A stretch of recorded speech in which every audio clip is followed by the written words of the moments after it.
Hi, my name is Brian Birdwell, and welcome to an overview of the basic components of the GRE, as well as all of the resources available to you in this course. As many of you know, the GRE changed a lot in August of 2011, and here's the way those new sections break down. Always first, as soon as you walk in the door and sit down at the computer, you have to write 2 half-hour long essays that they get their own separate scaled score of 0 to 6. And then in any random order following that, you'll take at least 2 verbal sections and 2 quant sections that contribute to your overall score. Each of these sections will have 20 questions. On the verbal side, you'll get a half hour per section, and on the quant side, you'll get 35 minutes per section. There are 2 other unscored sections that you will receive, and there's no way to know until you go in. One of them could simply be an unscored repetition of another verbal or quantitative section, and if this is the case, you won't be told. You'll simply be prompted with another verbal or quant section on the screen. However, if it's a research section or an experimental section, it will always come last, if at all, and they will announce this is a research section, so you know it's not counting toward your score. On screen when you write the essay, this is a screenshot of the basic word processor that you'll receive. Here are the instructions for the essay. Here is the quote that you are evaluating in regards to these instructions. And here are the basic word processor tools that you get. Cut, paste, and undo. That's it. No spell check and nothing fancy. It's a very basic word processor.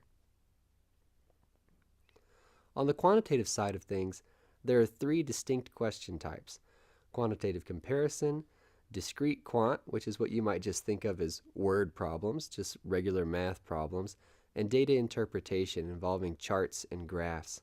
The data interpretation questions, as you can see, should take the longest.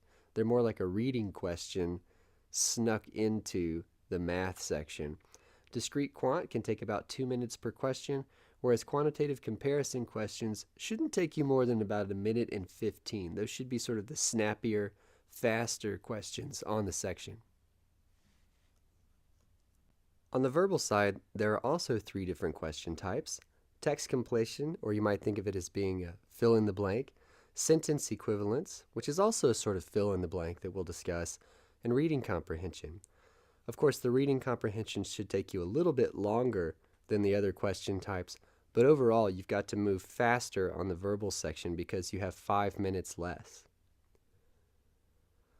One important modification that was made to the GRE in August of 2011 is that the test is adaptive, but not question by question. So unlike the GMAT, questions don't get harder or easier based on your response throughout the test. Rather, it's section by section. So the very first verbal section and the very first quantitative section that you see will be the same one that everyone sees. Based on your performance on this first section, you will be given one of 3 second sections: the easy, the medium, or the hard, roughly classified. And there is a little bit of overlap in each of these. The point being that if you get the easy second section, you could do really well on it and still outscore someone who gets the medium section and does very poorly on it. So don't spend time worrying about which section you think you got. Just do your best on each problem presented to you. Also new on this GRE is the ability to actually go back and look at problems that you've skipped, problems that you had trouble with. This is sort of a double-edged sword, though. You have to be very careful here that you don't expect to be able to go back and work several problems. At most, you want to flag 1 or 2 problems that you wish to return to later. It's very important to use this tool properly. For example, problems on which you have no idea what to do are not good candidates for flagging and returning to. There simply isn't enough time to reinvent the wheel and learn something new. Flagging should be used for 1 or 2 problems that you know how to do and you're not sure if you did the computation correctly. Something like this, an error that you could actually solve, perhaps if you return to it with 30 seconds or a minute remaining in the section. So what you can do is flag these questions, and at the end of the section, you can see a list of all the questions that you have flagged for review and go back and check those out. One other very important thing is that even if you flag a question to review it, you should answer it at that time. So choose a random guess just in case you run out of time before you get to come back to it, because the way the GRE is scored, you want to answer every single question. Don't leave anything blank. Here's what that review screen will look like. And if you marked a question, it will have a check mark here by it. And you can click return to go back and look at those questions. Also on the GRE, of course, many of you probably know this, you get a calculator now, which again is both good news and bad news, or cautionary news. It's great when you want to check some annoying kind of computation you had to do. If you had to do long division with decimals or something tricky like that, exponents, square roots, it does have a square root function, then this is great because you can check that out. However, it could really be bad habit to use the calculator on every single problem. There simply isn't enough time to use the calculator all the time. And most problems actually have such simple math that the calculator is not very helpful anyway. What you'll soon find is that the GRE isn't really about computing on the math side. It's more about understanding the question and organizing the information properly. So there are a few things that you can do now to adjust your strategy for taking the test. One is just to remember, don't ever get hung up on any one particular problem. No problem is any more important than another. So one of the easiest mistakes to make is spending 3 or 4 minutes trying to figure out a very difficult problem, when what would have been a better strategy is to abandon that problem at about 1.5 minutes and use that valuable time on other problems that you're more likely to do correctly. And the bottom line is, don't leave anything blank. Moving into a discussion of just the resources available in the course for attacking the test, we have 8 strategy guides. There are 6 strategy guides for the quantitative side in these categories, and there are 2 verbal guides. You'll also find a copy of the official GRE, which is the largest and only source for actual GRE problems published by the makers of the test, and a bound book with all of the course handouts that you'll need for each class. Note that this handout book is the only thing you ever need to bring to class. So the 8 strategy guides and the official GRE problems can stay at home. There are lots of online resources as well. You'll find 6 practice exams that we have created to mimic the real GRE, and they're actually very good at mimicking both the on-screen organization or visual format of the test, as well as the content and scoring algorithm of the test. There's a blog where we publish weekly math challenge problems, and different people from our department write articles on developments in the GRE interviews with admissions committees, etc., etc. And of course, we also have a challenge problem of the week, and there are various prizes awarded for answering the hardest questions the fastest, etc. There are forums where you can ask questions about the homework and receive a response from instructors, generally within about 24 hours. If you find that it's been years since you had to calculate the number of degrees in a triangle or something like this, use the Pythagorean theorem, and math is just sort of something you haven't really returned to since high school, there's a great recording of the Foundations of Math workshop, which you can watch in a recording format just like this recording, and this will really help you get back on your feet in terms of math. So if you have any anxiety or concern at all about the quantitative section of this test, just the basics, I highly recommend viewing this recording.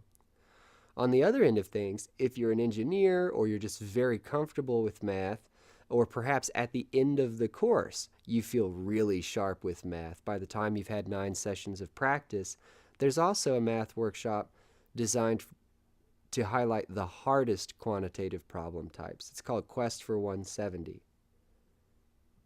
There are also a series of workshops online called Mondays with Jen, hosted by Manhattan GRE instructor Jen Dzura, where it's sort of an open format, mix of math and verbal problems that questions submit ahead of time. It's open to the public. It's usually very lively and very fun to attend. Here's an overview of the course itself. In 9 weeks, you'll see that we're going to look at math and verbal in every class. That's the first thing to remember. Today, we're going to start right off with a quantitative comparison introduction and a look at how to decode math phrases on the GRE. We're also going to speak to how to develop vocabulary and what the best practices for increasing your GRE vocabulary between now and test day are. And from each class here forward, we'll do at least 1 unit and often 2 quantitative units, as well as at least 1 verbal unit every single class. Scattered throughout, today we're looking at this course overview, which is kind of on the random overall end of things. Later in the class, of course, we'll also take some moments to discuss the essays. And finally, in the final class, we'll talk about what to do between the end of the course and your GRE test date. One important note about the strategy guides on the math end of things is that every chapter is completely independent. They're not cumulative. So if something just isn't clicking with you, if you're unsure still, something remains unclear, it's totally okay to just mark that and keep moving. It's far better to do all of the homework and know that there are some parts of it that you need to return to than it is to not finish the homework because you got stuck in a particular area. So in any instance here, try to keep up the momentum and try to stay up with the class. There's a lot of homework. It's a big commitment. Very important that you try to stay with everyone so that you can have relevant discussions in class and then later catch up, fill in the holes when you get a moment. If you have to miss a class, you can call the office to schedule a makeup if you are an in-person course. Otherwise, if you're doing the self-study, or if you prefer to watch recordings at home, recordings just like the one you're watching now are available for all 9 sessions. A note about homework priorities. There's a lot of it, as you'll soon find out. Here are the priorities. First on the list are the quantitative strategy guides. It's very important that you do this part of the homework so that we can have the best, most relevant discussions we can in class, rather than having to rediscuss things that should have already been read in the strategy guides. Next are the verbal assignments, and number 3 on the list are your practice tests. Note that you need to take 1 practice test immediately. If you have not already taken a practice test, take one before session 2, so you know where you're starting, so you know how much work you have left to do, so you know what the experience is like. Otherwise, beyond that, each of the 5 remaining practice tests will be assigned at a certain point in the syllabus. If you fall behind, just do a little bit of the upcoming quant, because the quant assignments are generally made before that session. In other words, you'll have some geometry homework to do before the geometry class to refresh your memory, to kind of get you in the game with geometry, so to speak. So do at least a little bit of that. Focus on your weaknesses. It's very easy just to do the stuff that feels easy at this moment to you, especially if you get behind in the homework. But you'll get a much better payoff if you focus on your weaknesses, even though that might be difficult. And finally, don't give up. And that's it for the course overview. I'll leave you with a slide here that has 6 do's and 3 don'ts regarding your success on this test and in the course over the next 9 weeks. I'll point a few of them out very quickly. It's very important that you come to class and ask questions anytime you feel like asking questions. This course is for you. There's no need to sit in the back and be confused about something. Get engaged. It will help everyone. You will benefit your classmates by expressing your questions. As I mentioned earlier, go ahead and take your first practice exam now if you haven't already. Keep good records of which parts of the homework you've completed and which parts you have left to do. Practice vocabulary every single day. This could be the single most important aspect of improving your verbal score. Make flashcards for math and verbal, or you can acquire the verbal flashcards that we print.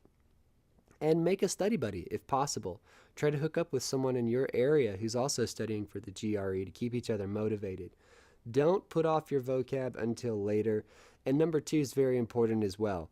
Don't think that you need to get every single question right. You don't even have to get every single question right to get a perfect score. Everyone, and I do mean everyone, misses questions on the GRE. It's not about avoiding missing questions as much as it's about making the best decision you can on the question in front of you. Sometimes the best decision is to dig in and solve it. Sometimes the best decision is to bail, to run from that question because you know you can't solve it, and use that valuable time on other questions down the line. And finally, I encourage you to stay with it. Everything on this test is absolutely learnable. There's nothing innate required for success on the GRE. Thanks very much. I wish you the best of luck studying for this exam.